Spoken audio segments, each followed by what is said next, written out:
दोस्तों रेलवे का कोई एग्ज़ाम हो या फिर एसएससी का कोई एग्ज़ाम हो या फिर कोई और कम्पिटिटिव एग्ज़ाम्स हो, उन सभी एग्ज़ाम्स में आपको डिविजिबिलिटी रूल से सवाल ज़रूर देखने को मिलते हैं। तो आज हम लोग 8 से डिविजिबिलिटी रूल जो होता है उसको हम लोग सीखेंगे और उससे रिलेटेड सवाल को भी करने वाले हैं हम लोग यहाँ पे, है ना। तो 8 और 9 दोनों का डिविजिबिलिटी रूल हम यहाँ पे आपको सिखाने वाले हैं। देखिए सवाल में ये बोला है कि निम्न में से कौन सी संख्या 8 से विभाज्य नहीं है, मतलब 8 से कौन सी संख्या नहीं कटेगी। तो सबसे पहले हम लोग रूल जानते हैं कि भैया कौन सी संख्या 8 से कटेगी, या फिर कैसे पता लगा सकते हैं बिना पूरा भाग दिए हुए कि वो संख्या 8 से कटेगी या फिर नहीं कटेगी। ध्यान से समझिएगा, पूरा वीडियो देखिएगा, आसानी से आपको सारी चीज़ें समझा देंगे यहाँ पर। तो यहाँ पर 8 का जो डिविजिबिलिटी रूल है वो ये कहता है दोस्तों कि अगर लास्ट का 3 डिजिट, किसी भी नंबर के लास्ट का 3 डिजिट 8 से डिवाइड हो जाता है तो पूरी संख्या 8 से डिवाइड हो जाएगी। बस यही रूल है 8 की डिविजिबिलिटी का, ठीक है। तो हमारा जो पहला संख्या है 35792 है, इसके लास्ट का सिर्फ और सिर्फ 3 डिजिट पकड़िए। लास्ट का 3 डिजिट कितना है यहाँ पर है 792, है ना। इसको हम लोग चेक करेंगे कि भैया ये 8 से कट रहा है या नहीं कट रहा है। अगर कट रहा है तो ठीक है, नहीं कट रहा है तो भी ठीक है ना। देखिए काटेंगे अगर तो कितना होता है, 8 नहीं हो जाता है 72, है ना। फिर बचा 7, तो फिर 2 उतर आया तो 72 हो गया। फिर 8 नहीं हो 72, यानी कि ये जो संख्या है पूरी तरीके से 8 से कट गया। ये पूरी संख्या 8 से कट जाएगी। लास्ट का 3 डिजिट कट गया, मतलब पूरी संख्या 8 से कट जाएगा, ठीक है। तो ये तो हमारा आंसर नहीं हो सकता है। आपको पूछा है 8 से कौन सा नहीं कटेगा। अब हम लोग इसको देखते हैं। सेकंड ऑप्शन में आपके पास है लास्ट का 3 डिजिट यहाँ पर 112, है ना। इसको 8 से काटिए, कितना होगा, तो 8 एक कम 8 बचा 3, तो 32 हो गया। 8 चौक 32, ये भी पूरा पूरा कट गया, तो ये भी आपका ऑप्शन नहीं हो सकता है। इसी तरीके से तीसरा ऑप्शन देखिए 3535412 ये है। अब इसको हम लोग इसका सिर्फ 3 डिजिट लेंगे, है ना। क्या क्या 412 ले लेंगे। इसको डिवाइड करिए 8 से, कटेगा कि नहीं, है ना। तो चेक करिए 8 पंचे 40 बचा 1, तो हो जाएगा 12, और 12 8 से नहीं कटता है। मतलब ये जो संख्या है 412 8 से नहीं कटेगा। तो ये पूरी संख्या 8 से नहीं कटेगी और नहीं पूछा था आपको, इसलिए यही आपका करेक्ट आंसर हो जाएगा। आगे चेक करने की ज़रूरत नहीं है। वैसे आप चाहें तो चौथा ऑप्शन चेक कर सकते हैं। लास्ट का 3 डिजिट कितना है यहाँ पर 552, है ना। इसको हम लोग काटेंगे 8 से तो कितना हो जाएगा, ये हो जाएगा 8 छक्के 48, है ना। फिर बचा आपका यहाँ पे 7, तो 8 नहीं हो 72, ये हो जाएगा, कट गया 8 से। तो मतलब ये भी संख्या आपकी 8 से कट जाएगी। ना कटने वाली सिर्फ ऑप्शन नंबर सी है। तो ये सवाल उम्मीद करते हैं समझ में आ गया होगा और आपको 8 से डिविजिबिलिटी रूल भी पता चल गया होगा। आगे बढ़ते हैं, 9 का डिविजिबिलिटी रूल सीखते हैं। देखिएगा अब यहाँ पर हम लोग 9 का थोड़ा सा डिविजिबिलिटी रूल सीखेंगे कि कौन सी संख्या 9 से कटेगी या फिर कौन सी संख्या 9 से नहीं कटेगी, ठीक है। देखिए दोस्तों, कोई भी संख्या ले लीजिए, अगर उसके अंकों का योग यानी डिजिट का सम 9 से डिवाइड हो जाएगा तो वो पूरी संख्या 9 से डिवाइड हो जाएगी। सेम ऐसा ही रूल आपका 3 का भी है। अगर किसी संख्या के अंकों का योग 3 से कट जाता है तो वो संख्या पूरी 3 से कट जाएगी। तो 3 और 9 का जो रूल है वो एकदम सेम है, ठीक है। एक जैसा नियम है 3 का और 9 का, 3 से कटने का और 9 से कटने का। हम लोग पहली संख्या यहाँ पर उठाते हैं। पहली संख्या हमारे पास क्या है 49104, ठीक है।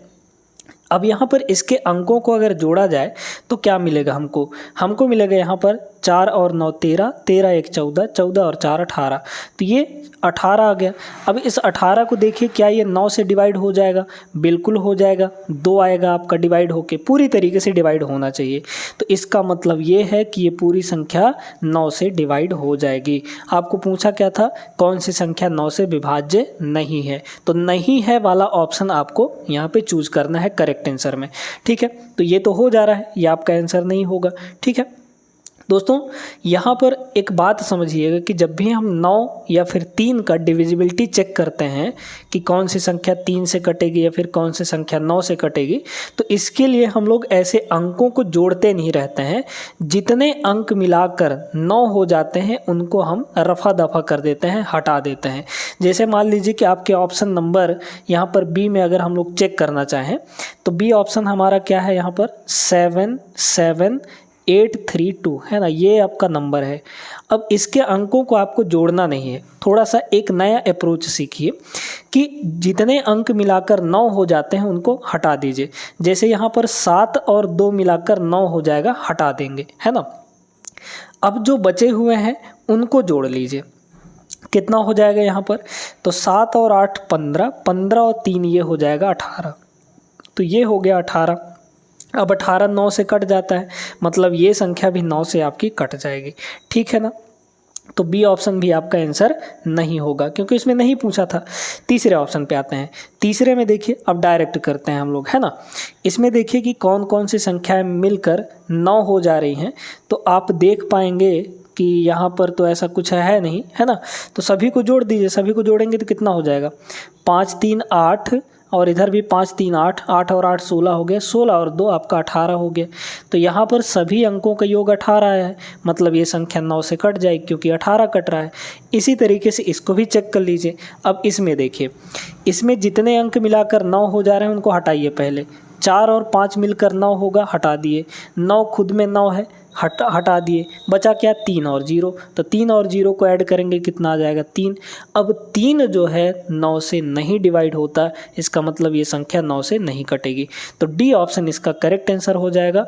उम्मीद करते हैं समझ में आ गया होगा। एक प्रश्न और देखते हैं हम लोग। अब ये वाला सवाल देख लीजिए, ये भी प्यारा सा सवाल है। अब इसमें दूसरे टाइप से पूछ लिया गया है 8 के ही डिविजिबिलिटी का रूल, लेकिन दूसरे तरीके से पूछा गया है। क्या पता है आपको 8 का डिविजिबिलिटी रूल, जो कि अभी अभी बताया है हम आपको। 4 6 8 4 y 6, 8 से विभाज्य है पूरी संख्या, तो y का न्यूनतम मान, सबसे छोटा मान क्या होगा यहाँ पर ये बताना है। 8 का नियम क्या कहता है कि लास्ट के 3 डिजिट को पकड़िए और देखिए कि वो 8 से कट जा रहा है कि नहीं कट जा रहा है। लास्ट का 3 डिजिट आपका क्या होगा, 4 y और 6, यही तो होगा लास्ट का 3 डिजिट। अब इसको 8 से कह रहा है कि कट जाता है ये। अगर ये दोस्तों 8 से कट जाता है, इसका मतलब यहाँ पर y की कुछ ना कुछ वैल्यू होगी, है ना।